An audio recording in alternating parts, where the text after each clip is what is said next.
ಹೆಂಗಾರ ಮಾಡಿರೋ ಅಡಿಗೆ ಗೋಡಂಬಿ ಬಿತ್ತು ಅಂದ್ರೆ ಅಫಿಷಿಯಲ್. ಒಂದು ಒಗ್ಗರಣೆ 2 ಅಡಿಗೆ ಮಾಡಬಹುದು. ಒಂದು ಒಗ್ಗರಣೆ 2 ಅಡಿಗೆ. ಪ್ರಭು ಅವರು ಲಾಜಿಕ್ ಏನಪ್ಪಾ ಅಂದ್ರೆ ಒಂದು ತಾಳ್ಮೆ ಅಂಡ್ ಅದಕ್ಕೊಂಚೂರು ಪ್ರೀತಿ ಕೊಟ್ಟು ಮಾಡಿದ್ರೆ ಸೊ ಈ ರೀತಿ ರುಚಿ ಬಂದೇ ಬರುತ್ತೆ ಅಂತಾನೆ ಹೇಳ್ತಾರೆ. ಹಲೋ ಎಲ್ರಿಗೂ ನಮಸ್ಕಾರ, ಅನೀಶ್ ಮುನ್ನಾ ವ್ಲಾಗ್ಸ್ಗೆ ಎಲ್ರಿಗೂ ಸ್ವಾಗತ ಹೇಳ್ತಾ ಸೊ ಮತ್ತೆ ಹೊಸ ವ್ಲಾಗ್ ಹೊಸ ರೆಸಿಪಿ ಜಾಬತ್ ಬಂದಿದ್ದೀವಿ. ಸೊ ನನ್ನ ಜೊತೆ ಇವತ್ತು ಶ್ರೀ ಹೋಟೆಲ್ ಓನರ್ ಪ್ರಭು ಅವರಿದ್ದಾರೆ. ಸೊ ನಮಸ್ಕಾರ ಪ್ರಭು ಅವರೇ, ಹಿಂದಿನ ವಿಡಿಯೋದಲ್ಲಿ ನಮ್ಮ ವ್ಯೂವರ್ಸು ಅವರ ಮನೆಗೆ ರೆಸ್ಟೋರೆಂಟ್ ಸ್ಟೈಲ್ ನ ತಗೊಂಡ್ಬರ್ಬೇಕು ಅದೇ ರೆಸಿಪಿನ ಹೇಳ್ಕೊಟ್ಟಿದ್ರಿ. ಸೊ ಇವತ್ತು ಯಾವ ಒಂದು ಸ್ಪೆಷಲ್ ರೆಸಿಪಿನ ನಮ್ಮ ವ್ಯೂವರ್ಸ್ಗೋಸ್ಕರ ತಗೊಂಡ್ಬಂದಿದ್ದೀರಾ ಸರ್? ಒಂದು ರವಾ ವಾಂಗಿಬಾತ್ನ ಸಿಂಪಲ್ ಆಗಿ ಮಾಡೋದನ್ನ ಹೇಗೆ ಹೇಳ್ಕೊಡ್ತಾ ಇದ್ದೀನಿ ಸರ್. ಓಕೆ, ಸೊ ಪ್ರಭು ಅವ್ರು ನಿಮ್ಗೆ ಇವತ್ತು ಒಂದು ರವಾ ವಾಂಗಿಬಾತ್ ರೆಸಿಪಿನ ಹೆಂಗ್ ಮಾಡೋದು ತೋರಿಸ್ಕೊಡ್ತಾರಂತೆ. ಸೊ ಈ ರವಾ ವಾಂಗಿಬಾತ್ ಮಾಡಕ್ಕೆ ಎಲ್ಲ ಇಂಗ್ರೀಡಿಯೆಂಟ್ಸ್ ತಗೊಂಡಿದ್ದೀರಿ ಪ್ರಭು ಅವರೇ? ಸಿಂಪಲ್ ಆಗಿರೋ ಐಟಮ್, ಮನೇಲಿ ಇರೋಂತ ಐಟಮ್ ಹೇಳ್ಕೊಡ್ತೀನಿ. ಸಿಂಪಲ್ ಆಗಿ ಸ್ಟಾರ್ಟ್ ಮಾಡೋಣ ಬನ್ನಿ. ಈಗ ಅದಕ್ಕೆ ಐಟಮ್ ತಗೊಂಡಿದ್ದೀನಿ, ಎಲ್ಲ ಇಲ್ಲಿದೆ, ಹೇಳ್ಕೊಡೋಣ, ಸ್ಟಾರ್ಟ್ ಮಾಡೋಣ ಬನ್ನಿ. ಮೊದಲಿಗೆ ಸರ್ ಐಟಮ್ಗಳು ಏನೇನ್ ಬೇಕು ಮನೇಲಿ ಇದ್ದೇ ಇರುತ್ತೆ ಐಟಮ್ಗಳು. ಹೌದು, ಸಿಂಪಲ್ ಆಗಿರೋ ಐಟಮ್, ಜಾಸ್ತಿ ಏನು ಟೈಮು ತಗೊಳ್ಳಲ್ಲ, ಏನಿಲ್ಲ, ಹುರ್ಕೊಂಡ್ ಮಾಡ್ಬೇಕಷ್ಟೇ ತಾಳ್ಮೆಯಿಂದ. ಬನ್ನಿ ಸರ್ ಸ್ಟಾರ್ಟ್ ಮಾಡೋಣ. 1 kg ಬನ್ಸಿರವ ತಗೊಂಡಿದ್ದೀನಿ. ಈಗ ಮನೆ ಅಳತೆಗೆ ಮನೆಗೆ ಕೊಡಬಹುದು. ಇದು 1 kg ಮನೆ ಎಲ್ಲರಿಗೂ ಆಗುತ್ತೆ. ಓಕೆನಾ? ಅದಕ್ಕೆ ಒಗ್ಗರಣೆಗೆ ಈರುಳ್ಳಿ, ಟೊಮೊಟೊ, ಕರಿಬೇವು, ಗೋಡಂಬಿ, ಆಮೇಲೆ ಹಚ್ಚಿರೋದು ಬದನೆಕಾಯಿ, ಉದ್ದ ಬದನೆಕಾಯಿ ಬರ್ತಲ್ಲ ಅದು. ಇದಿಷ್ಟು. ಇದು ಒಂದು ಐಟಮ್ ಆದ್ರೆ ಮಸಾಲೆ ಐಟಮ್ಗಳು ಬೇರೆ ಇದೆ ಸರ್. ಸರ್ ನೆಕ್ಸ್ಟು ಕಡಲೆಬೇಳೆ, ಉದ್ದಿನಬೇಳೆ, ಆಮೇಲೆ ಮೆಂತ್ಯ, ಏಲಕ್ಕಿ, ಚಕ್ಕೆ, ಜೀರಿಗೆ, ಆಮೇಲೆ ಇದು ಕೊತ್ತಂಬರಿ ಕಾಳು, ಧನಿಯಾ. ಓಕೆನಾ? ಡಬ್ಬಿ ಬೇಡಿಗೆ ನಾ ಹೇಳ್ತೀನಿ ಯಾವಾಗಲೂ ಕಲರ್. ಹೌದು, ಅದೇ ಇದು. ಆಮೇಲೆ ಕರಿಬೇವು, ಹಿಂಗು, ಆಮೇಲೆ ಒಂಚೂರು ಎಣ್ಣೆ. ಮಾಮೂಲಿ ನಿಮ್ಗೆ ಎಷ್ಟು ಬೇಕಷ್ಟು ಯೂಸ್ ಮಾಡೋದು ಗೊತ್ತಾಗುತ್ತೆ. ರವೆ ಒಂದು kg ರವೆಗೆ ಮಿನಿಮಮ್ ತಲೆಯಲ್ಲಿ ಇರುತ್ತೆ ಹೆಣ್ಮಕ್ಳಿಗೆ. ಇಷ್ಟೇ ಎಣ್ಣೆ ಹಾಕಬೇಕು, ಇಷ್ಟೇ ಬೆಳೆಸೋಕೆಲ್ಲ ಹಿಡಿತವಾಗಿರುತ್ತೆ. ಅವ್ರ ಕೈಲಿ ಇರುತ್ತಲ್ಲ ಸಂಸಾರ, ಎಲ್ಲ ಹಿಡಿತವಾಗಿ ಮಾಡ್ತಾರೆ. ನಾ ಏನು ಅಳತೇನೆ ಹೇಳ್ಕೊಡೋದೇ ಬೇಕಾಗಿಲ್ಲ. 1 kg ರವೆಗೆ ಏನ್ ಬೇಕೋ ಅದನ್ನ ಮಾಡ್ಕೊಡ್ತಾ. ಐಟಮ್ಗಳು ಮಾತ್ರ ಹೇಳ್ಕೊಡ್ತಾ ಇದ್ದೀನಿ. ನಿಮ್ಗೆ ಮೆಜರ್ಮೆಂಟ್ ಎಷ್ಟು ಬೇಕೋ ಅಷ್ಟು ನೀವೇನು ಇಡಿ ತಗೊಂಡ್ರು ಆ ಇಡಿ ತಕ್ಕಂತೆನೆ ಕಡಲೆಬೇಳೆ, ಉದ್ದಿನಬೇಳೆ ಹಾಕೊಳ್ಳಿ. ಅದಕ್ಕೆ ಒಂದೊಂದಿಷ್ಟು ಜೀರಿಗೆ ಆಗ್ಲಿ ಏನೇ ಆಗ್ಲಿ ಐಟಮ್ಗಳು ಅದೇ ಅಳತೆ. ತಲೆಯಲ್ಲಿ ಏನೋ ಹೋಗ್ಬಿಡುತ್ತೆ ಜನಗಳಿಗೆ, ಐಟಮು ಅಯ್ಯೋ ಎಷ್ಟು ಹಾಕ್ಬೇಕು ಅನ್ನೋ ಗೊತ್ತಾಗಲ್ಲ. ನಾವೀಗ ಏನ್ ಅಳತೆ ತಗೊಳ್ತೀವಿ ಅದು 1:1 ಹಾಕೋಬೇಕಷ್ಟೇ. ಓಕೆನಾ? ಬನ್ನಿ ಸರ್ ಈಗ ಹುರ್ಕೊಂಡು ರೆಡಿ ಮಾಡೋಣ. ಮೊದಲಿಗೆ ಉರಿಯಕ್ಕೆ 1 ಟೇಬಲ್ ಸ್ಪೂನ್ ಅಷ್ಟು ಎಣ್ಣೆ ಹಾಕೊಂಡಿದ್ದೀನಿ ಬಾಡ್ಲಿಗೆ. ಈಗ ಮೊದಲಿಗೆ ಮೆಂತ್ಯಕಾಳು ಹಾಕೊಂಡ್ಬಿಡೋಣ. ಯಾವಾಗ್ಲೂ ಮಸಾಲೆ ಐಟಮ್ ಹುರಿಬೇಕಾದ್ರೆ ಮೆಂತ್ಯಕಾಳು ಹುರ್ಕೊಬಿಡ್ಬೇಕು. ಈಗ ಮೆಂತ್ಯ ಹಾಕೊಂಡು ಹುರ್ಕೊಬಿಡ್ತೀನಿ ಫಸ್ಟ್. ಈಗ ಹಾಕಿದ್ದೀನಿ. ಆದಷ್ಟು ಲೋ ಫ್ಲೇಮಲ್ಲಿ ಇದ್ರೆ ಒಳ್ಳೇದು. ಈಗ ನೋಡಿ ಸರ್, ಇದು ಬೇಯ್ತಿದ್ದಂಗೆ ಗೋಲ್ಡನ್ ಬ್ರೌನ್ ಬಂದಿದೆ. ಈಗ ಇದ್ರ ಜೊತೆ ಕಡಲೆಬೇಳೆ, ಉದ್ದಿನಬೇಳೆ ಆಡ್ ಮಾಡ್ಕೊತಾ ಇದ್ದೀನಿ. ಆಲ್ಮೋಸ್ಟ್ ಈ ತರ ಹುರ್ಕೊ ಮಾಡೋ ಪದಾರ್ಥಗಳಲ್ಲಿ ಬಾರಿ ಕೇರ್ಫುಲ್ ಆಗಿರ್ಬೇಕು. ಯಾಕಂದ್ರೆ ನೀವು ಪುಳಿಯೋಗರೆ ಮಾಡಿದಾಗ ಅಷ್ಟೇ ಬಾರಿ ಕೇರ್ಫುಲ್ ಆಗಿ ಒಂದೊಂದೇ ಐಟಮ್ಸ್ ನೀಟಾಗಿ ಫ್ರೈ ಮಾಡ್ಕೊಂಡು ಮಾಡಿದ್ರಿ ಸರ್. ಉರಿಯೋ ಪದಾರ್ಥಗಳು, ಸಾಂಬಾರ ಪದಾರ್ಥಗಳನ್ನ ಲೋ ಫ್ಲೇಮ್ ನಡ್ಕೊಂಡು ನಿಧಾನಕ್ಕೆ ತಾಳ್ಮೆಯಿಂದ ಹೊರದ್ರೆ ನೀಟಾಗಿ ಬರುತ್ತೆ. ಅದ್ರ ಸ್ಮೆಲ್ಲಲ್ಲೇ ಗೊತ್ತಾಗ್ಬಿಡುತ್ತೆ. ಆ ಉರಿಯೋ ಸ್ಮೆಲ್ ಇಂದಾನೆ ಗೊತ್ತಾಗುತ್ತೆ ಅಡುಗೆ ಟೇಸ್ಟ್ ಬರುತ್ತೋ ಇಲ್ವೋ ಅನ್ನೋದು ಸ್ಟಾರ್ಟಿಂಗ್ ಗೊತ್ತಾಗ್ಬಿಡುತ್ತೆ. ಅಕಸ್ಮಾತ್ ಏನಾದ್ರು ಸ್ವಲ್ಪ ಸೀದೋಯ್ತು ಅಂದ್ರೆ ಗೊತ್ತಾಗ್ಬಿಡುತ್ತೆ ಇದು ವೈಟ್ ದವಾಕತ್ತು. ಈಗ ಅದಾಗಿದೆ ಅಲ್ವಾ. ನೆಕ್ಸ್ಟ್ ಈಗ ಇದೆಲ್ಲ ಕೆಂಪಾಗಿದೆ. ಗೋಲ್ಡನ್ ಬ್ರೌನ್ ಬರ್ತಾ ಇದೆ. ಅದೇ ಟೈಮಲ್ಲಿ ಚಕ್ಕೆ, ಜೀರಿಗೆ ಮತ್ತೆ ಏಲಕ್ಕಿ ಈ 3 ಹಾಕೊಂಡ್ಬಿಡ್ಬೇಕು. ನೆಕ್ಸ್ಟ್ ಅದ್ರ ಜೊತೆ ಇದೆಲ್ಲ ಬೇಗ ಕೆಂಪಾಗ್ಬಿಡುತ್ತೆ. ಧನಿಯಾ ಕಾಳು ನೋಡಿ, ಇದೆಲ್ಲ ಹಾಕಿದ್ರೆ ಹೆಂಗೆ ನಮ್ಮ ಇಂಡಿಯನ್ ಫುಡ್ ಅಲ್ಲಿರೋ ಯಾವ್ದ್ರಲ್ಲಿದೆ ಹೇಳಿ? ಆಗ್ಲೇ ಬರಕ್ ಸ್ಟಾರ್ಟ್ ಆಗೋಯ್ತೇನೆ. ಹಾಗೆ ಇದ್ರಲ್ಲೇ ಸ್ಮೆಲ್ಲಲ್ಲೇ ಹೊಟ್ಟೆ ತುಂಬ ಹೋಗುತ್ತೆ. ಆ ಸ್ಮೆಲ್ ಬರುತ್ತೆ ಇವೆಲ್ಲ ಹುರಿದ್ರೆ. ನೆಕ್ಸ್ಟ್ ಡಬ್ಬಿ ಬೇಡಿಗೆ ಮೈನ್ ಕಲರ್ ಬರ್ಸದೆ ಇದು.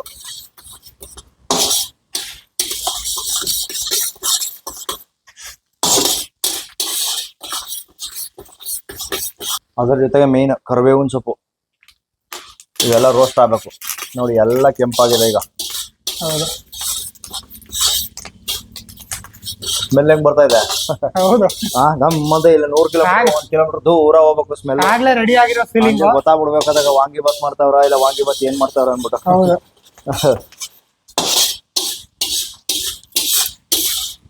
ಇದಕ್ಕೆ ಕಾಯಿ ತುರಿ ಆಡ್ ಮಾಡ್ತಾ ಇದೀನಿ. ಕಾಯಿ ಒಣಕೊಬ್ಬರಿ ಹಾಕೋಬಹುದು, ಹಸಿ ಗೊಬ್ಬರಿ ಹಾಕಿ. ಈಗ ಹಸಿ ಖಾರ ರುಬ್ಕೊಳ್ಳೋದು ನಾ ಪುಡಿ ಮಾಡ್ತಾ ಇಲ್ಲ, ಇದನ್ನ ಗ್ರೈಂಡ್ ಮಾಡ್ಬಿಡ್ತೀನಿ ನೀರ್ ಹಾಕ್ಬಿಟ್ಟು. ಕಾಯಿ ತುರಿನೇ. ಕಾಯಿ ತುರಿ.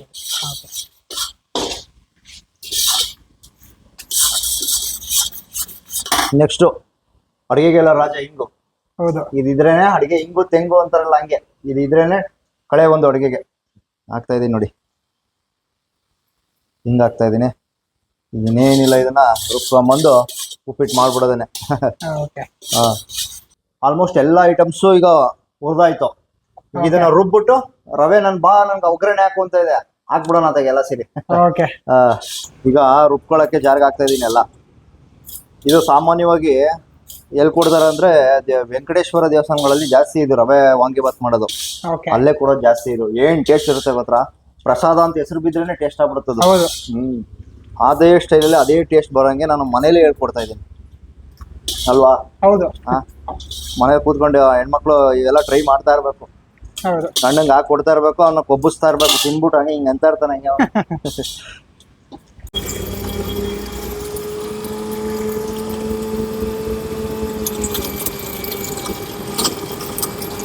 ಈಗ ಒಗ್ಗರಣೆ ಹಾಕೊಳ್ಳಲ್ಲ ಸರ್, ಯಾವ ತರ ಮಾಡ್ಬೇಕು ಅಂತ ಎರಡನೇ Okay. ಸ್ಟೆಪ್ ಇದು. ಮಸಾಲೆ ಎಲ್ಲ ಹೇಳ್ಕೊಟ್ಟೆ, ಇದು ಎರಡನೇ ಸ್ಟೆಪ್. ಓಕೆ. ಯಾವ ತರ ಒಗ್ಗರಣೆ ಹಾಕಬೇಕು ಹೇಳ್ಕೊಡ್ತೀನಿ ನೋಡಿ. ಫಸ್ಟ್ ಸಾಸಿವೆ ಹಾಕೊಡ್ಬೇಕು. ಈಗ ನಾನು ಮಸಾಲೆ ಹುರಿದು ಬಾಂಡಿಲಿ ಹಾಕೊಂಡಿದೀನಿ. ಯಾಕೆ ತೊಳಿಬಾರ್ದು, ಮಸಾಲೆ ಹುರಿದಿರ್ತೀವಲ್ಲ ಅದ್ರದ್ದು ಗಮನ ಅದ್ರಲ್ಲೇ ಇರುತ್ತೆ. ಹೌದು ಹೌದು. ಈಗ ಅದೇ ಬಾಂಡಿಲಿ ಎಣ್ಣೆ ಹಾಕೊಂಡು ಅದ್ರ ರುಚಿನ ಅದ್ರ ರುಚಿನೂ ಸೇರುತ್ತೆ ನೋಡಿ. ಇಲ್ಲಿ ಈಗ ಸಾಸಿವೆ ಹಾಕಿದೀನಿ. ಓಕೆ. ಈಗ ಸಾಸಿವೆ ಹಾಕ್ತಾ ಇದೀನಿ. ಈಗ ಕಡಲೆಬೇಳೆ ಸಾಸಿವೆ ಹಾಕಾಯ್ತಲ್ವಾ, ಕಡಲೆಬೇಳೆ ನಿಮ್ಗೆ ಎಷ್ಟು ಬೇಕಷ್ಟು. ಒಬ್ಬರು ಜಾಸ್ತಿ ಬಾಯಿ ಸಿಗ್ಲಿ ಜಾಸ್ತಿ ಹಾಕೋತಾರೆ ಅಲ್ವಾ. ಹೌದು. ಕಡಲೆಬೇಳೆ ಪ್ರಿಯರು ಇರ್ತಾರೆ, ಕಡಲೆಬೇಳೆ ಜಾಸ್ತಿ ಇದ್ದು ತಿನ್ನೋರು ಇರ್ತಾರೆ. ಹೌದು. ಆ? ಈ ಉಪ್ಪಿಟ್ಟು ಈ ತರ ಎಲ್ಲ ಮಾಡಿದಾಗ ಅದು ಸ್ವಲ್ಪ ಜಾಸ್ತಿ ಆಗುತ್ತೆ ಹೌದು. ಸಿಕ್ಲಿ ಅಂತ. ಈಗ ನೆಕ್ಸ್ಟ್ ಐಟಮ್ಗಳನ್ನ ತಗೋತಾ ಇದ್ದೀನಿ. ಓಕೆ. ಕರಿಬೇವು ಆಸ್ ಯೂಶುವಲಿ ಮಾಮೂಲಿ ಒಗ್ಗರಣೆ ಹಾಕತ್ತಾರಲ್ಲ, ಹೌದು. ಈರುಳ್ಳಿ,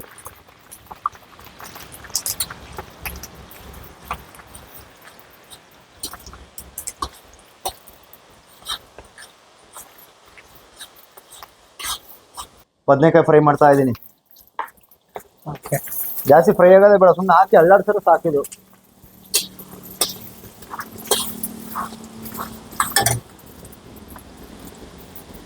ಬದನೆಕಾಯಿ ವಾಂಗಿಬಾತ್ ಇದು ಒಂಥರ ಚೆನ್ನಾಗಿರುತ್ತೆ ಟೇಸ್ಟ್. ಆಕ್ಚುಲಿ ದೇವಸ್ಥಾನಗಳಲ್ಲಿ ಏನ್ ಕಾರಣ ಟೇಸ್ಟ್ ಬರೋದು ಅಂದ್ರೆ ಇದು ಹುರ್ಕೊಂಡ್ ಮಾಡಿರ್ತಾರಲ್ಲ, ಇದಕ್ಕೆಲ್ಲ ಹುಣಸೆ ಹುಳಿ ಆಗಿರುತ್ತೆ, ಹಿಂಗು. ಆಕ್ಚುಲಿ ದೇವಸ್ಥಾನಗಳಲ್ಲಿ ಹಿಂಗ್ ಹಾಕಿ ಅಡಿಗೆ ಮಾಡಲ್ಲ, ಹಿಂಗೆ ಟೇಸ್ಟ್ ಕೊಡೋದು ಅಡಿಗೆಗೆ ಯಾವಾಗ. ಕೆಲವರು ಹಿಂಗಂದ್ರೆ ಹಿಂಗಂತಾರೆ, ಹಿಂಗಂತಾರೆ, ಹಂಗ ಆಗ್ಬಾರ್ದು. ಹಿಂಗಿಂದನೇ ಅಡಿಗೆ ಟೇಸ್ಟ್ ಆಗೋದು. ಆಕ್ಚುಲಿ ಹೆಲ್ತ್ಗೂ ಒಳ್ಳೇದು ಹಿಂಗು. ಪ್ರತಿ ಒಂದ್ ಸಾಂಬಾರ್ ಪದಾರ್ಥ ಆಗಿರ್ಬೋದು ಎಲ್ಲದಕ್ಕೂ ಹಿಂಗ್ ಬೇಕೇ ಬೇಕು. ಇದಕ್ಕೆ ಗೋಡಂಬಿನೂ ಆಡ್ ಮಾಡ್ತಾ ಇದೀನಿ. ಓಕೆ. ಅದ್ರ ಜೊತೆ ಬಾಯಿಗೆ ಒಂದೊಂದು ಅಗಳು ಸಿಗ್ಲಿ ಅಂದ್ಬಿಟ್ಟು ಗೋಡಂಬಿ ಹಾಕಿದ್ರೆ ಅದ್ರದ್ದು ಗುಣನ ಹೈ ಲೆವೆಲ್ ಅಲ್ಲಿ ತೋರಿಸೋದು ಅಡಿಗೆಗಳಿಗೆ. ನೀ ಹೆಂಗಾರ ಮಾಡಿರೋ ಅಡಿಗೆ ಗೋಡಂಬಿ ಬಿತ್ತು ಅಂದ್ರೆ ಓ ಅಫಿಷಿಯಲ್, ಅಫಿಷಿಯಲ್ ಅಪ್ಪ ಗೋಡಂಬಿ. 50 ರೂಪಾಯಿ ಗೋಡಂಬಿ ತಂದ್ರೆ ಅಫಿಷಿಯಲ್ ಆಗೋಯ್ತದೆ. ಗೋಡಂಬಿದು ಒಂದು ಇದಿರುತ್ತೆ, ಅದೇ ಒಂದ್ ಕಳೆ ಹೆಚ್ಚಿಬಿಡುತ್ತೆ ಪದಾರ್ಥದ್ದು.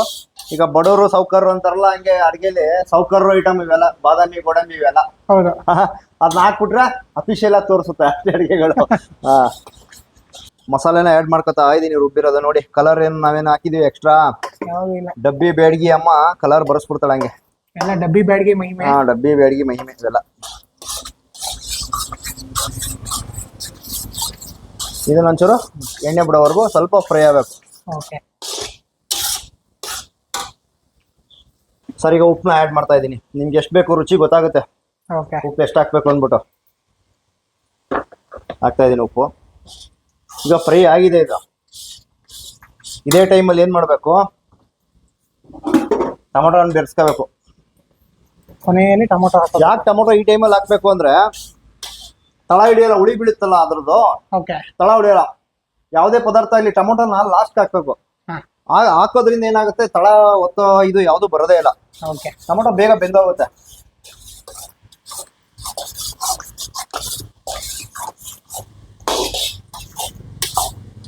ಈಗ ಒಂಚೂರು ಹುಣಸೆ ಹುಳಿ ಬಿಡ್ಕೊತೀನಿ.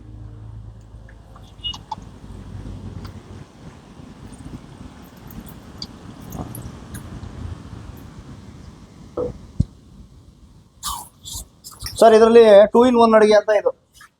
2 in 1 ಅಡಿಗೆ ಅಂದ್ರೆ ಹೇಳಿ, ಒಂದೇ ಒಗ್ಗರಣೆ 2 ಅಡಿಗೆ. ಹೌದು. ಇದರಲ್ಲಿ ರವೆ ಹಾಕಿದ್ರೆ ರವೆ ವಾಂಗಿಬಾತು, ಅನ್ನ ಹಾಕಿದ್ರೆ ಅನ್ನ ವಾಂಗಿಬಾತು. ಓಕೆ. ಈ ತರ ಒಂದು ಒಗ್ಗರಣೆ 2 ಅಡಿಗೆ ಮಾಡಬಹುದು. ಒಂದು ಒಗ್ಗರಣೆ 2 ಅಡಿಗೆ. ಇವೆಲ್ಲ ಏನಕ್ಕೆ ಬೇಗ ಬೇಗ ಆಗ್ಬಿಡ್ತವೆ. ಬೇಗ ಅಡಿಗೆ ಮೇಲೆ ಇದನ್ನ ಇಟ್ಕೊಂಡು ಸ್ಟೋರ್ ಮಾಡ್ಕೊಂಡು ಇಡ್ಬೋದು 2 ದಿನ, ಏನೂ ಆಗಲ್ಲ ಇದು. ಎಮರ್ಜೆನ್ಸಿ ಏನೋ ಆಫೀಸ್ಗೆ ಹೋಗ್ಬೇಕು ಅಂತ ಇರ್ತಾರೆ, ತಗೊಳ್ಳಿ ಸರ್ ಅಂದ್ಬಿಟ್ಟು ಹಿಂಗೆ ರೆಡಿ ಮಾಡ್ಬಿಟ್ಟು ಕೊಡ್ತಾರೆ. Quick instant recipe. Rava vangibath. ಹಾ ಈಗ ಅವ್ನು ರೆಡಿ ಆಗ್ತಾ ಇರ್ತಾನೆ, ಏನ ತಿಂಡಿ ರೆಡಿ ಐತಂತ, ಈ ಒಗ್ಗರಣೆ ರೆಡಿ ಇದ್ರೆ ಅನ್ನ ಕಾಕು ಕಲ್ಸಿ ಕೊಟ್ಬಿಡು. ಹೌದು. ಹಾ ಹಾ ನೋಡಿ ಆಗ್ಲೇ ಕಲರ್ ನೋಡಿ ಪ್ರಭು ಅವರೇ. ಹಾ ನೋಡಿ ಹೆಂಗೆ ಕೆಂಪಿಗೆ ರಣಗೆ ಎಂಪು. ನೋಡ್ತಿದ್ರೆ ಒಂದ್ ಖುಷಿ. ನೋಡಿ ಯಾವಾಗ ಕೈಗೆ ಬರುತ್ತೋ ಅಂತ ಕಾಯ್ತಾ ಇದೀನಿ ನಾನಂತೂ. ಸ್ಮೆಲ್ಲಲ್ಲೇ ಹೊಟ್ಟೆ ತುಂಬ ಹೋಗುತ್ತೆ. ಹೌದು. ನೀವು ಒಂದೊಂದು ಪದಾರ್ಥ ಆಗ್ತಾನೂ ನಮ್ಗೆ ಆಸೆ ಹೆಚ್ಚೈತೆ, ಹೌದು. ಯಾವಾಗ ಸಿಗುತ್ತೋ ಯಾವಾಗ ತಿಂತೀವೋ ಅಂತ. ಇದಕ್ಕೆ ಎಲ್ಲ ಸೆಟ್ ಆಗಿದೆ. ಹೌದು. ಇದಕ್ಕೆಲ್ಲ ಒಂದ್ ಮ್ಯಾಚ್ ಮಾಡ್ಬೇಕಲ್ಲ, ಏನಾದ್ರು ಕಮ್ಮಿ ಆಗಿದ್ರೆ ಜಾಸ್ತಿ, ಜಾಸ್ತಿ ಆಗಿದ್ರೆ ಕಮ್ಮಿ. ಓಕೆ ಅದಕ್ಕೊಂಚೂರು ಬೆಲ್ಲ ಹಾಕಬಿಡೋದು. ಬೆಲ್ಲದ ಟೇಸ್ಟ್ ಅದ್ರದ್ದು ಎಲ್ಲ ಒಟ್ಟಿಗೆ ಎಳ್ಕೊಳತ್ತೆ, ಒಂದ್ ಇಡೀ ಬೆಲ್ಲ. ಓಕೆ. ಇವೆಲ್ಲ ಹಾಕಿದಾಗ ಲಾಸ್ಟ್ಗೆ ಬೆಲ್ಲದ ಕೆಲಸ ಏನಪ್ಪಾ ಅಂದ್ರೆ ಎಲ್ಲಾನು ಒಂದು ಮಾಡೋದು. ಹುಣಸಿ ಹುಳಿ ಜಾಸ್ತಿ ಇದ್ರೆ ಕಮ್ಮಿ ಮಾಡುತ್ತೆ, ಉಪ್ಪು ಜಾಸ್ತಿ ಇದ್ರೆ ಕಮ್ಮಿ ಮಾಡುತ್ತೆ. ಪ್ರತಿಯೊಂದು ಮಸಾಲಾನ ಒಂದು ಮಾಡಕ್ಕೆ ಬೆಲ್ಲ ಹಾಕ್ತೀವಿ, ಅದ್ರ ಟೇಸ್ಟು ಸಿಹಿನೂ ಬೀಳುತ್ತೆ. ಹೌದು. ಖಾರದ ಜೊತೆ ಸಿಹಿ ಆಡಬೇಕು ಓಕೆ. ಇಂಥ ಪದಾರ್ಥಗಳಿಗೆ. ಎಲ್ಲ ಒಂದು ನೀಟಾಗಿ ಒಂದು ಹದಕ್ಕೆ ತಂದು ನಿಲ್ಸುತ್ತೆ. ಈಗ ನೋಡಿ ಎಣ್ಣೆ ಬಿಟ್ಟಿದೆ. ಎಣ್ಣೆ ಬಿಟ್ಟಿದೆ ಅಂದ್ರೆ ಒಗ್ಗರಣೆ ರೆಡಿ ಆಗಿದೆ ಅಂತ ಅರ್ಥ. ಓಕೆ. ಓಕೆನಾ? ಇದನ್ನೇನ್ ಮಾಡ್ಬೇಕು, ಇದು ಒಂದು ಸ್ಟೆಪ್ ಆಯ್ತು. ಈಗ ಎರಡನೇ ಸ್ಟೆಪ್ ಮುಗ್ದೋಯ್ತಿದ್ದು. ಇದನ್ನ ಸೈಡ್ ಇಟ್ಕೊಂಡು ರವೆ ಹುರ್ಕೊಂಡು ಇದನ್ನ ಹಾಕ್ಬಿಟ್ಟು ಬಿಸಿನೀರು ಹಾಕ್ಬಿಡ್ಬೇಕು. ಬಿಸಿನೀರು ಯಾವಾಗ ರೆಡಿ ಇರುತ್ತೆ ನೋಡಿ ಇಲ್ಲಿ. ಬಿಸಿನೀರು ಏನೇ ಅಡಿಗೆ ಮಾಡೋದಾಗ್ಲಿ, ಪಲಾವ್ ಮಾಡೋದಾಗ್ಲಿ, ಏನೇ ಆಗ್ಲಿ, ಪಕ್ಕದಲ್ಲಿ ಬಿಸಿನೀರು ಇತ್ತು ಅಂದ್ರೆ ಈ ಕಡೆ ಅಡಿಗೆ ರೆಡಿ, ಬೇಗ ಬೇಗ ಆಗುತ್ತೆ. ಬಿಸಿನೀರು ಯಾವಾಗ ರೆಡಿ ಇರ್ಬೇಕು ಅಡಿಗೆ ಮಾಡೋರಿಗೆ. ಓಕೆ. ಸೇಮ್ ನಾನು ಓದ್ ವಿಡಿಯೋದಲ್ಲಿ ಉಪ್ಪಿಟ್ಟು ಹೇಗೆ ಹೇಳ್ಕೊಟ್ಟಿದ್ದೆ ಅದೇ ತರ ಪ್ರೊಸೀಜರ್, ಆದ್ರೆ ಮಸಾಲೆ ಮಾತ್ರ ಚೇಂಜು. ಓಕೆ. ಈಗ ರವೆನ ಹುರ್ಕೊಬಿಡ್ಬೇಕು ಸಪರೇಟ್ ಆಗಿ. ಯಾವ್ದಾರು ರವೆ ತಗೊಳ್ಳಿ, ಇದು ಮೀಡಿಯಂ ರವೆ, ಓಕೆ. ಯಾವ ರವೆ ಎಲ್ಲಾರು ಮಾಡ್ಬೋದು. ಇದ್ರಲ್ಲಿ ಏನಕ್ಕೆಪ್ಪ ನಾನು ಯಾವಾಗ ಬನ್ಸಿ ರವೆ ಹೇಳೋದು ಉಪ್ಪಿಟ್ಟಿಗೆ ಅಂದ್ರೆ, ಹಾ. ಇದು ಆಕ್ಚುಲಿ ಗಂಟು ಬೀಳಲ್ಲ, ಅಡಿಗೆ ಮಾಡೋದು ಈಸಿ, ಓಕೆ. ಚೆನ್ನಾಗಿರುತ್ತೆ. ನೀವು ಯಾವ ತರ ತಿರುಗಿಸಿದ್ರು ಗಂಟು ಬೀಳಲ್ಲ ರವೆನ. ಓಕೆ. ಅದಕ್ಕೆ ಈ ರವೆ ರೆಫರ್ ಮಾಡ್ತೀನಿ. ಆಮೇಲೆ ಟೇಸ್ಟ್ ಚೆನ್ನಾಗಿರುತ್ತೆ ಬನ್ಸಿ ರವೆ ಅದು. ಓಕೆ. ಈ ತರ ಹುರ್ಕೊಂಡಾಗ ಎಣ್ಣೆಲಿ ಬೀಳುತ್ತಲ್ಲ, ಗಂಟೆ ಆಗಕ್ಕೆ ಅವಕಾಶ ಮಾಡ್ಕೊಡಲ್ಲ. ಓಕೆ. ಆಮೇಲೆ ಈ ರವೆಲಿ ಟೇಸ್ಟ್ ಬರುತ್ತೆ ಉಪ್ಪಿಟ್ಟು. ಹಾ, ಈಗ ಸಣ್ಣ ರವೆ ಏನಾಗುತ್ತೆ, ಆರೋದ್ಮೇಲೆ ತಿನ್ನಕ್ಕಾಗಲ್ಲ. ಇದು ಆರೋದ್ಮೇಲೆ ಅದೇ ಟೇಸ್ಟ್ ಇರುತ್ತೆ. ಹೌದು. ಸಣ್ಣ ರವೆಲಿ ಉಪ್ಪಿಟ್ಟು, ಬಾಂಬೆ ರವೆ ಮಾಡ್ತಾರಲ್ಲ ಉಪ್ಪಿಟ್ಟು, ಚೆನ್ನಾಗಿ ಬರಲ್ಲ. ಓಕೆ. ಬಿಸಿ ಇದ್ದಾಗ ತಿನ್ಕೊಂಡ್ಬಿಡ್ಬೇಕು, ಆರೋದ್ಮೇಲೆ ಕಲ್ಲದಂಗ ಆಗೋಯ್ತು, ತಿನ್ನಕ್ಕಾಗಲ್ಲ. ಹೌದು. ಟೇಸ್ಟ್ ಹೊಂಟೋಗ್ಬಿಡುತ್ತೆ. ಈ ರವೆಲಿ ನೀವು ಸಾಯಂಕಾಲದವರೆಗೆ ಹಿಂಗೇಡಿ ಅದೇ ತರ ಉಂದ್ರಾಗಿರುತ್ತೆ ನೋಡಿ. ಆಕ್ಚುಲಿ ಅಡಿಗೆಗಳಿಗೆ ಎಣ್ಣೆ ಕಮ್ಮಿ ಹಾಕಿದ್ರೆ ಟೇಸ್ಟ್ ಬರಲ್ಲ. ಅಡಿಗೆ ಎಣ್ಣೆ ಜಾಸ್ತಿ ಇರಬೇಕು. ಎಲ್ಲರೂ ಎಣ್ಣೆ ಜಾಸ್ತಿ ಅನ್ಬಿಡ್ತಾರೆ ಒಬ್ರು. ಎಣ್ಣೆ ಜಾಸ್ತಿ ಇದ್ರೆ ಅಡಿಗೆ ಕೆಡಲ್ಲ, ಬೇಗ Okay. ಟೇಸ್ಟ್ ಇರುತ್ತೆ. ಹಾ, ಹಾ, ಹಾ. ಸಾಯಂಕಾಲದವರೆಗೂ ಇಡೀ ಹಂಗೆ ಇರುತ್ತೆ ಎಣ್ಣೆ. ಎಣ್ಣೆ ಜಾಸ್ತಿ ಅಂದ್ಬಿಡು ಆ ತರ ತುಂಬಾ ಎಣ್ಣೆ ಹಾಕೋದಲ್ಲ, ಮೀಡಿಯಮ್ ಎಣ್ಣೆ ಜಾಸ್ತಿ ಇದೆ. ಕೈ ಇಟ್ಟರೆ ಒಂಚೂರು ಎಣ್ಣೆ ಕಾಣ್ಬೇಕು, Okay. ಆ ತರ ಇದ್ರೆ ಅಡಿಗೆಗಳು ಸೂಪರ್ ಆಗಿರುತ್ತೆ. ಕೆಲವ್ರಿಗೆ ಏನ್ ಅನ್ಸುತ್ತೆ, ಎಣ್ಣೆ ಆಗಲ್ಲ, ಜಾಸ್ತಿ ಅಂತಾರೆ. ಆರೋಗ್ಯ, ಅಯ್ಯೋ BP ಶುಗರ್ ಅಂತಾರೆ. ಹೌದು. ನೋಡ್ರಿ ಗಟ್ಟಿ ಇತ್ತಪ್ಪ ಅಂದ್ರೆ ಹೆಂಗಾರ ಜೀವನ ಮಾಡ್ಬೋದು. ಇದ್ದಷ್ಟು ದಿನ ತಿಂದು ಉಂಡು ನಾವು ಹೋಗ್ಬಿಡ್ಬೇಕು ಕಾಣದೆ ಇದ್ದಂಗೆ. ಆದಷ್ಟು ರವೆನ ಉರಿತಾನೆ ಇರ್ಬೇಕು ಸ್ಲೋ ಫ್ಲೇಮಲ್ಲಿ.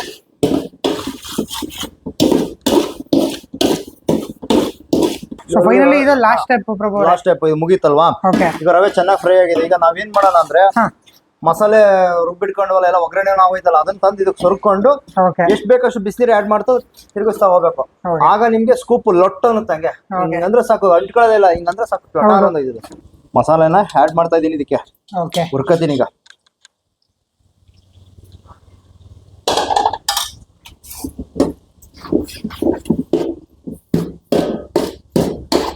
ಸೊ ಆಲ್ಮೋಸ್ಟ್ ಇದೆ ಫೈನಲ್ ಸ್ಟೇಜ್ ಅಲ್ವಾ? Final stage. ಇದಕ್ಕೆ ಈಗ ನಾವು ಬಿಸಿನೀರು ಹಾಕೊಂಡ್ಬಿಡ್ತೀನಿ. ಓಕೆ. ಕೆಲವೊಬ್ರು ಹಂಗೆ ಏನೋ ಮಾಡ್ತಾರೆ, ಎಲ್ಲ ಒಗ್ಗರಣೆ ಹಾಕ್ಬಿಟ್ಟು ಸುಳ್ಬಿಡ್ತಾರೆ ರವೆ. ಓಕೆ. ಆ ತರ ಆದ್ರೆ ನಿಮ್ಗೆ ಉದುರಾಗಿ ಬರಲ್ಲ, ಗಂಟು ಬಿದ್ದು ಬಿಡುತ್ತೆ. ಹಾ, ಹಾ. ಈ ತರ ಮಾಡ್ಕೊಳ್ಳಿ. ಯಾಕೆ ಇದು ಮಾಡಲ್ಲ ನಾನು ನೋಡ್ತೀನಿ. ಈಗ ಬಿಸಿನೀರು ಹಾಕ್ತಾ ಇದೀನಿ ಇದಕ್ಕೆ. ಓಕೆ.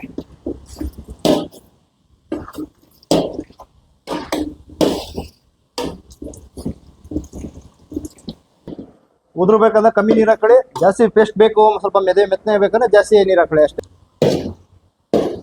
ಸೊ ನೋಡ್ಬೋದು ನೀವು, ಫೈನಲಿ ರವಾ ವಾಂಗಿಬಾತು ರೆಡಿ ಆಗಿದೆ. ರೆಡಿ ಆಗಿದೆ. ಸ್ಮೆಲ್ ಸೊ ಎಲ್ಲ ಬರ್ತಾ ಸ್ಟೆಪ್ ಇದೆ. ಮುಗಿದಿದೆ. ಸೊ ಇನ್ನು ಪ್ಲೇಟಿಗೆ ಬರೋದೊಂದು ಬಾಕಿ. ನೋಡಿ ರವೆನ ಹಿಂಗ್ ಅಂತ ಇದ್ರೆ ಓಕೆ. ಇದ್ರಲ್ಲೂ ಒಂಥರ ಇದು ಬರುತ್ತೆ ಟೇಸ್ಟ್. ಈ ತರ ರವೆ ಅಂತ ಇದ್ರೆ ನಿಮ್ಗೆ ಅಡಿಲಿ ತಳ ಹಿಡಿಯಲ್ಲ. ಆಮೇಲೆ ಇನ್ನೊಂದು ಯಾವ ತರ ಹೇಳುತ್ತೋ ಆ ತರ ಕೇಳುತ್ತೆ ರವೆ. ಹೌದು. ಹಾ, ನಾವ್ ಹೇಳ್ದಂಗ್ ರವೆ ಕೇಳ್ಬೇಕು, ರವೆ ಹೇಳ್ದಂಗ್ ನಾವ್ ಮಾಡಿಲ್ಲ. ರವೆ ಹೇಳ್ದಂಗ್ ನಾವ್ ಕೇಳ್ಬೇಕಾಗ್ಲಿಲ್ಲ ಅಂದ್ರೆ ಹೌದು. ಎಲ್ಲ ತಳ ಹಿಡಿದು ಕಕ್ಲಾಗೋಯ್ತದೆ. ಇದಕ್ಕೆ ತುಪ್ಪ ಹಾಕ್ತಾ ಇದೀನಿ ಮೇಲೆ. ಓಕೆ. ಯಾವ್ದಾದ್ರು ಎಕ್ಸ್ಟ್ರಾ ಫ್ಲೇವರ್. ಉಪ್ಪಿಟ್ಟಿಗೆ, ಪೊಂಗಲ್ಗೆ ಇವೆಲ್ಲ ರಾಜಗಳು. ನೋಡಿ ಈಗ ಎಲ್ಲ ರೆಡಿ ಆಗಿದೆ. ಯಾವ ತರ ಇದು ಆಗಿದೆ ಅಂದ್ರೆ, ಈ ತರ ಹಿಂಗಂದ್ರೆ ಗಿಲಾವಾದಂಗ ಆಗ್ಬಿಡ್ಬೇಕು ನೋಡಿ ಇಲ್ಲಿ. ಹೌದು. ಹಿಂಗೆ ಇಲ್ಲಿ ಹಿಂಗಂದ್ರೆ ಏನು ಕೈಗೆ ಮೆತ್ಕತಾ ಇಲ್ಲ ನೋಡಿ ಇಲ್ಲಿ, ಸೌಟ್ಗೆ ಮೆತ್ಕತಾ ಇಲ್ಲ. ಇಲ್ಲ. ಹಿಂಗಾಗಿದೆ ಅಂದ್ರೆ ಪಕ್ಕ ರವೆ ಹುರಿದಿದೆ, ಚೆನ್ನಾಗಾಗಿದೆ, ನನ್ನ ತಿನ್ನಿ ಅನ್ಬಿಟ್ಟು ಅದು ಸಿಗ್ನಲ್ ಕೊಡ್ತಾ ಇದೆ. ಹೌದು. ಹಾ ನೋಡಿ ಇಲ್ಲಿ ಗೋಡೆ ಗಿಲಾವ್ ಮಾಡ್ದಂಗೆ ಆಗಲ್ಲ ನೋಡಿ ಟೇಸ್ಟ್. ಇದಕ್ಕೆ ಕಾಂಕ್ರೀಟ್ ಅಂತಾರೆ ಎಲ್ಲರೂ ಹೌದು. ನೋಡಿ ಹಂಗೆ ಪರ್ಫೆಕ್ಟ್ ಆಗಿ ರವಾ ವಾಂಗಿಬಾತ್ ರೆಡಿ ಆಗಿದೆ ಇವಾಗ. ರೆಡಿಯಾಗಿದೆ. ಇನ್ನೇನು ಪ್ಲೇಟಿಗೆ ಬಂದ್ಬಿಟ್ಟು ಆಡಿಯನ್ಸ್ ಟೇಸ್ಟ್ ನೋಡ್ಬಿಟ್ಟು ಹೇಳ್ಬಿಡಿ ಪಟಾಪಟ್ ಮಾಡ್ಕೊಂಡ್ಬಿಡ್ಲಿ. ಓಕೆ. ಇವಾಗ ಸಾಯಂಕಾಲನೇ ಮಾಡ್ಬಿಡ್ಬೇಕು ಅವರು. ಹೌದು. ಫೈನಲಿ ರವಾ ವಾಂಗಿಬಾತ್ ರೆಡಿ ಆಗಿದೆ. ಹೌದು. ತಿನ್ಬಿಟ್ಟು ಟೇಸ್ಟ್ ಆಗಿದೆ ಅಂತ ಹೇಳಿ ಓಕೆ. ತಗೊಳ್ಳಿ ಸರ್. ಸೊ ಫೈನಲಿ ಪ್ರಭು ಅವರು ರವಾ ವಾಂಗಿಬಾತ್ನ ಮಾಡಿ ಮುಗಿಸಿದ್ದಾರೆ. ಸೊ ಮಾಡುವಾಗಲೇ ನಾನಂತೂ ಕಾಯ್ತಿದ್ದೆ ಯಾವಾಗ ಆಗುತ್ತೆ, ಯಾವಾಗ ತಟ್ಟೆಗೆ ಬರುತ್ತೆ ಅಂತ.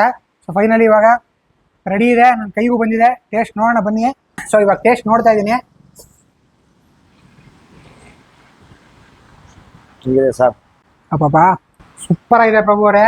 ನಿಮ್ಮ ಓನ್ ಪ್ರೊಸೀಜರು ಸಪ್ರೇಟ್ ಆಗಿ ಹುರ್ಕೊಂಡು ಮಾಡಿದಾಗ ಪ್ರತಿ ಐಟಮ್ಸು ಯಾವ್ದು ಮಾಡಿದಿರಿ ಅವಾಗಿಂದನೂ ಎಲ್ಲ ಅಲ್ಟಿಮೇಟ್ ಆಗಿ ಬಂದಿದೆ. ಅಂಡ್ ಈ ರವಾ ವಾಂಗಿಬಾತ್ ಸೂಪರ್ ಆಗಿದೆ. ಸೊ ಟೇಸ್ಟ್ ಅಂತೂ ಅಲ್ಟಿಮೇಟ್ ಆಗಿದೆ, ಸಕ್ಕತ್ತಾಗಿ ಬಂದಿದೆ. ಸೊ ಪ್ರಭು ಅವ್ರು ನಿಮಗೆ ತೋರಿಸ್ಕೊಟ್ಟಿದ್ದಾರೆ ಬಿಟ್ ಬೈ ಬಿಟ್ ಹೆಂಗ್ ಮಾಡ್ಬೇಕು ಏನು ಅಂತ. ರವಾ ವಾಂಗಿಬಾತ್ನ ಮರಿದ ನೀವು ಮನೇಲಿ ಟ್ರೈ ಮಾಡಿ.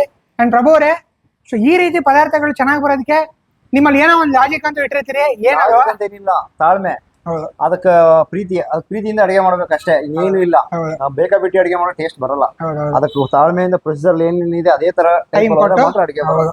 ಸೊ ಪ್ರಭು ಅವರು ಲಾಜಿಕ್ ಏನಪ್ಪಾ ಅಂದ್ರೆ ಒಂದು ತಾಳ್ಮೆ ಅಂಡ್ ಅದಕ್ಕೊಂಚೂರು ಪ್ರೀತಿ ಕೊಟ್ಟು ಮಾಡಿದ್ರೆ ಸೊ ಈ ರೀತಿ ರುಚಿ ಬಂದೇ ಬರುತ್ತೆ ಅಂತಾನೆ ಹೇಳ್ತಾರೆ. ಸೊ ಫೈನಲಿ ಪ್ರಭು ಅವ್ರು ನಿಮ್ಗೆ ಈ ವಿಡಿಯೋದಲ್ಲಿ ರವಾ ವಾಂಗಿಬಾತ್ ರೆಸಿಪಿನ ತೋರಿಸ್ಕೊಟ್ಟಿದ್ದಾರೆ. ಸೊ ಮರಿದ ನೀವು ಮನೇಲಿ ಟ್ರೈ ಮಾಡಿ. ಸೊ ಪ್ರಭು ಅವರು ಯಾವ ರೀತಿ ತೋರಿಸ್ಕೊಟ್ರು ಅದೇ ರೀತಿ ಮನೇಲಿ ಟ್ರೈ ಮಾಡಿ. ಹೇಗಿದೆ ಏನಂತ ಮರಿದ ವಿಡಿಯೋ ಕಮೆಂಟ್ ಹಾಕಿ. ಹೋಪ್ ಈ ವಿಡಿಯೋ ನಿಮ್ಗೆ ಇಷ್ಟ ಆಯ್ತು ಅನ್ಕೋತೀನಿ. ಹಾಗೆ ಇಷ್ಟ ಆದ್ರೆ ವಿಡಿಯೋನ ಲೈಕ್ ಮಾಡಿ, ಶೇರ್ ಮಾಡಿ, ಕಮೆಂಟ್ ಮಾಡಿ.